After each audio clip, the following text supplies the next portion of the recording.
Pwede kung saan ay talagang napapatalikod ka talaga. O yan ang ating pag-uusapan ngayon. So mong malaman kung ano ito, tapusin ang ating video. Once again, please do me a favor, please do subscribe and click our tiny notification bell so that you'll be updated every time we have a new upload videos. Disclaimer din po, mga videos natin ay para lamang po sa may bukas ang kaisipan, may malawak na pang-unawa. Kung wala po tayo nito, maaari na lamang pong mag-skip at mamili ng mga videos na nararapat para sa inyo.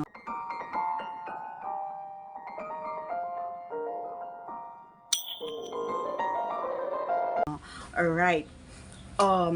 Actually, kahit saan naman, no, pero mostly of the time talaga ay dito sa lugar na ito nagaganap ang lahat, ano.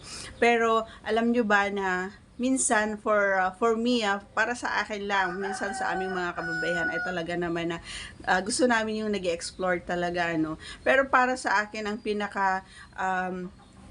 kumbaga pinaka gusto ko talaga, alam mo yon, kapag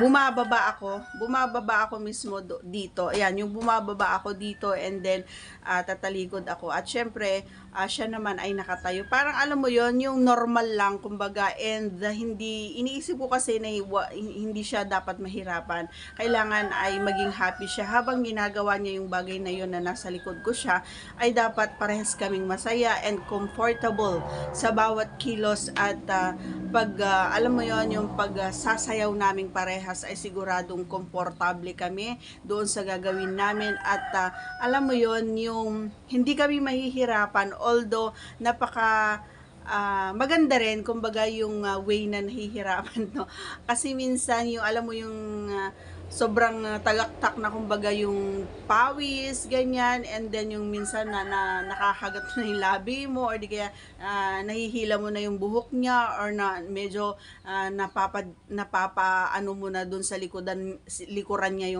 yung mga kamay or mga daliri sa inyong mga braso. Minsan medyo nahihigpit na yung paghawak doon kung saan mo hinahawakan o di kaya minsan ay masyado mo nang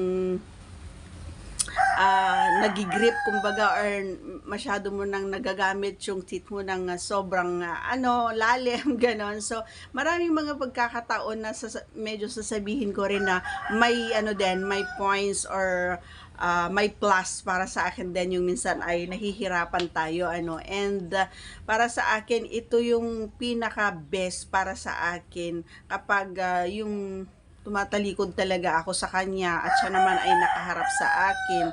Gusto ko komportable talaga siya. Once kasi nanaan dito ako sa lugar na ito, kung nakikita nyo sa likuran ko itong place na ito, ayan, may mga may mga ayan. So, hindi ako komportable. I don't know if komportable siya, pero for me, I'm not comfortable. It's simply because nahihirapan ako lalong-lalo na kapag yung wala, alam mo yun, basta hindi ako komportable. Marahil siguro ay medyo lumaki ang aking katawan, ganyan, hindi na ako masyadong flexible. Yun siguro yung dahilan.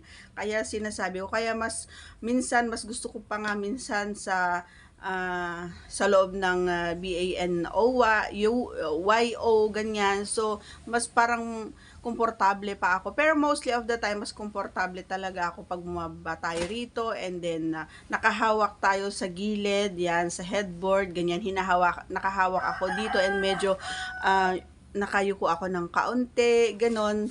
So, alam kong komportable rin siya pagdating sa ganong posisyon. So, that's all for today's video. Once again, if you are not yet connected, please do subscribe and click our tiny notification bell so that you'll be updated every time we have a new upload videos. Thanks for watching, everyone. See you again on our next vlog. Bye!